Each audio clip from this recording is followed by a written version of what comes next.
अस्सलाम वालेकुम, welcome again to my channel. Hope so आप सभी ठीक ठाक होंगे और शुक्र अल्हम्दुलिल्लाह मैं भी बिल्कुल ठीक ठाक हूँ।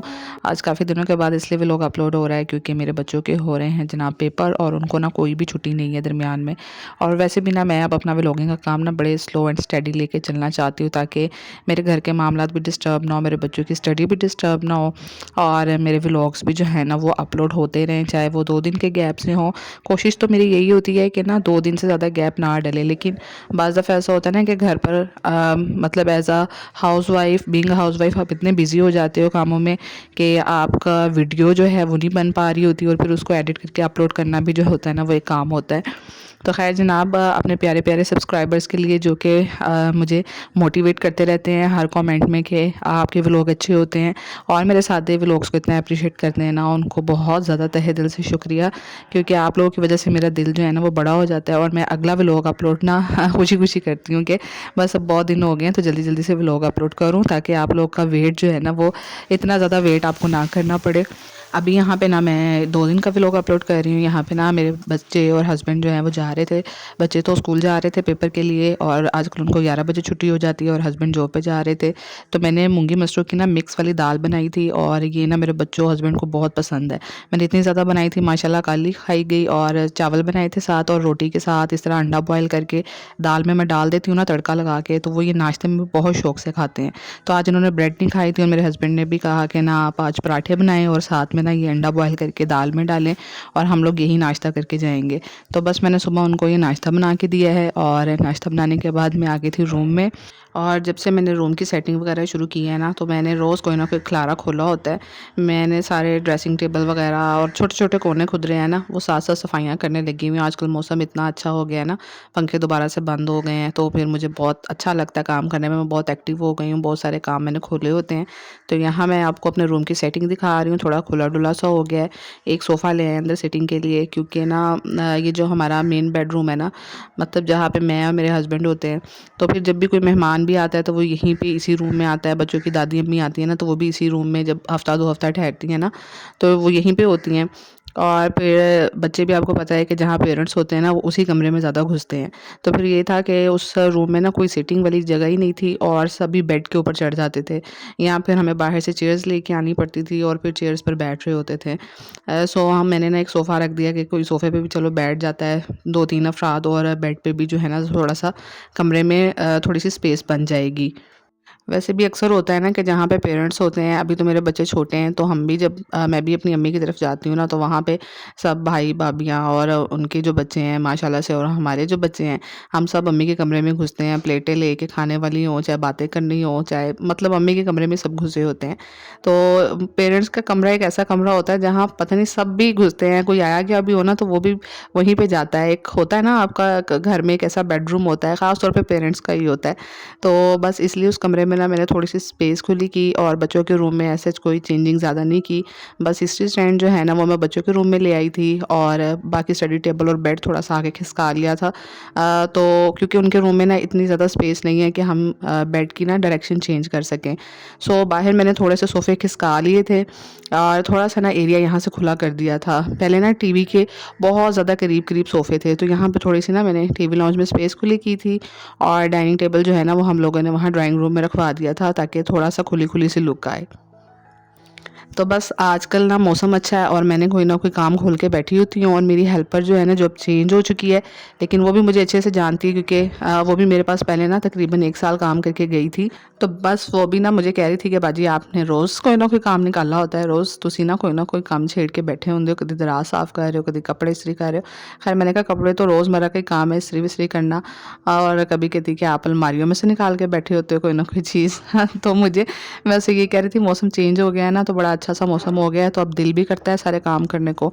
तो बस फिर मैं कोई ना काम इस तरीके से ना अपनी चीज़ें वगैरह समेट रही होती हूँ आजकल घर पे।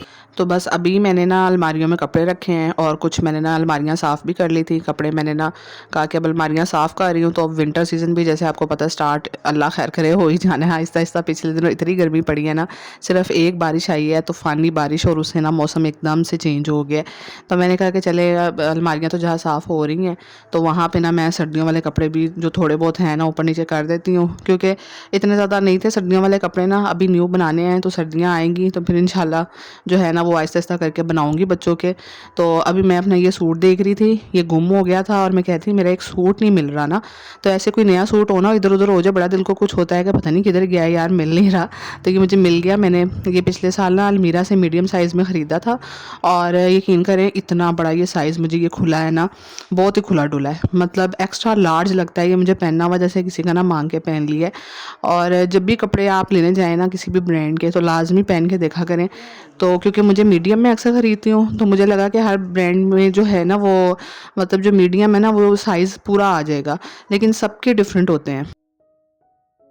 क्योंकि जब मैं जे डॉट से लेती हूँ तो उनकी जो है ना ट्राउज़र बहुत पूरे-सूरे से होते हैं, मतलब ज़्यादा लंबे नहीं होते हैं और वो तो आ जाते हैं मुझे, मेरी यानी सिलाई मुझे उनकी ठीक लगती है। लेकिन जैसे मैंने अलमीरा से लिए तो मुझे लगा इनका भी मीडियम साइज़ वैसा ही होगा, बट इनका मीडियम जो था ना वो तो भई एक्स्ट्रा लार्ज के जो है ना वो लग रहा था मुझे। सो या तो कपड़े वहाँ लेके पहन के देख के आपको लेने चाहिए मेरे ख़्याल से, या फिर जो है ना बाज़ दफ़ा सिक्योरिटी इश्यूज़ की वज़ह से भी ख़वातीन नहीं वहाँ पे पहनती हैं और चेंज करके नहीं देखना पसंद करती हैं, तो प्रेफर नहीं करती ये चीज़। तो फिर मैं क्या करती हूँ कि अब जो है ना इसके बाद मैंने ये तरीका अपनाया है कि घर से जो है ना मेजरमेंट मैं कर लेती हूँ, ऊपर से फिटिंग वगैरह की, ताकि उनके पास ना मेजरमेंट टेप होती है, तो ताकि मैं फिर ना देख सकूँ और फिर मैं अपने साइज़ का ना ईज़िली लेके आ सकूँ। तो बस यहाँ पे आज मैंने डिनर में बनाए थे आलू के कटलेट्स और मेरे मियाँ कह रहे थे कि आलू के कटलेट्स बना लें, आज कुछ भी खाने का दिल नहीं कर रहा, कोई सब्ज़ी वगैरह। तो आलू के कटलेट्स है ना ज़्यादा सारा अंडा और ज़्यादा सारा ऑयल डाल के अगर आप फ्राई करें ना, बड़े मज़े की खुशबू एक तो आती है, बड़े मज़े के बनते हैं।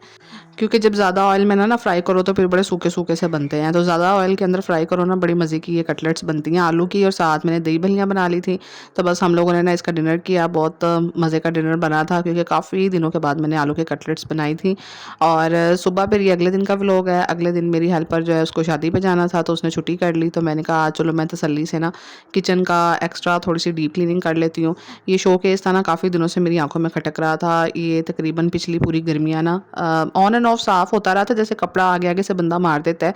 लेकिन एक होता है ना सारे शोकेस के बर्तन निकाल के धोना अच्छे से, तो वो मैंने ये आज किया था। तो बस आज बच्चों का ना सैटरडे भी था और बच्चों का पेपर सैटरडे वाले दिन भी था ना, उन्होंने सैटरडे को भी ऑफ नहीं किया था स्कूल वालों ने, और लगातार पेपर लिए थे, कोई छुट्टी नहीं दी ना।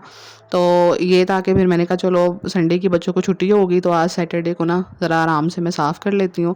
और जैसे ही बच्चे आए ना स्कूल से तो उनको फिर जो भूख लगी होती है, और मुझे भी भूख वैसे ना बहुत लग गई थी इतना सारा काम करने के बाद। अभी थोड़ा सा ना काम मेरा बिखरा भी हुआ था, नीचे से भी मैं ना ये सारा शोकेस क्लीन कर रही थी, ऊपर से मैंने सारे बर्तन धो के लगा दिए थे, सारा नीट एंड क्लीन कर दिया था। बस शीशे साफ़ करने वाले रह गए थे, तो मैंने कहा पहले ना समोसे खा लें। तो बीच में ही फिर हम लोगों ने ना समोसे मंगवाए क्योंकि मैंने दोपहर में कुछ बनाया भी नहीं था। और मैंने कहा चलो शाम को बनाऊँगी, हस्बैंड कह रहे थे मैं आऊँगा शाम को ना, तो शाम को ही डिनर बना लीजिएगा। सो मैंने भी ना बाहर से समोसे ऑर्डर करके ना मंगवा लिए थे और हम लोगों ने फिर समोसे खाए हैं बैठ के। और फिर मैंने किचन में आके ना सारे मसाला बॉक्स वॉश किए हैं अच्छे से, और ये सारे जो मसाले थे ना ये मैंने फिर इस मसाला बॉक्स में रखे हैं। पहले मैंने इस मसाला बॉक्स को ना मैंने वॉश करके रख दिया हुआ था बड़े टाइम से, क्योंकि एक पे अगर कीड़ा लगे ना तो फिर सब पे कीड़ा लग जाता है। तो अभी बरसात का मौसम चला गया है तो आई होप कि कीड़ा अब नहीं लगेगा और सारे मसाले जो है ना वो सेफ़ रहेंगे, क्योंकि पीछे जो बरसात का मौसम था ना उसमें तो मसालों का बेड़ा गर्क ही हो जाता है, बहुत कीड़ा लगता है। थोड़े टाइम के बाद ही ना एक को लगे फिर सबको ही बारी-बारी लग जाता है। यहाँ तक कि ना लाल मिर्चों को भी मैं कीड़ा लगा होता है, उसको भी मुझे साफ़ कर के बार-बार रखना पड़ता है। बस यहाँ पे मैंने ये वाला जो है रैक है, इसके डब्बे भी सारे धोए और ये भी मैंने ना वॉश करके रख लिया था। और लास्ट में बस ना शोकेस का शीशा साफ़ करने वाला रह गया था। मीनवाइल मैंने ना अपना फ्रीज़र भी खोला हुआ था, उसमें बहुत बर्फ़ हुई हुई थी जमा, तो मैंने कहा इसकी ना बर्फ़ वगैरह भी सारी अच्छे से साफ़ हो जाएगी। तो आहिस्ता-आहिस्ता मैंने कहा चलो कर लेती हूँ काम, और दिल करेगा तो बैठ जाऊँगी, दिल करेगा तो साथ-साथ काम कर लूँगी। लेकिन मैंने ना काफ़ी सारे काम कर लिए। वही बात ना कि जब मौसम अच्छा हो, दिल का भी मौसम अच्छा हो, तो फिर काम करने का मज़ा भी आता है। तो बस यहाँ पे ना ज़ोहर की नमाज़ का टाइम हो गया था, तो मैंने एक साइड के शीशे तो साफ़ कर दिए थे और दूसरी साइड पे ना मैंने अच्छे से वो सरफ़ वगैरह लगा दिया था। तो मैंने हुरिया से कहा कि आप जल्दी से ना इसके ऊपर ड्राई वाला कपड़ा मार दो, उतनी देर में मैं ज़ोहर की नमाज़ पढ़ लूँ, क्योंकि टाइम ना गुज़रता जा रहा था। तो बस यहीं पे आज के व्लॉग को एंड करती हूँ। होप सो आपको अच्छा लगा होगा। लाइक, शेयर, सब्सक्राइब करना, कमेंट करना। इंशाल्लाह नेक्स्ट वीडियो में मिलूँगी। अल्लाह हाफ़िज़।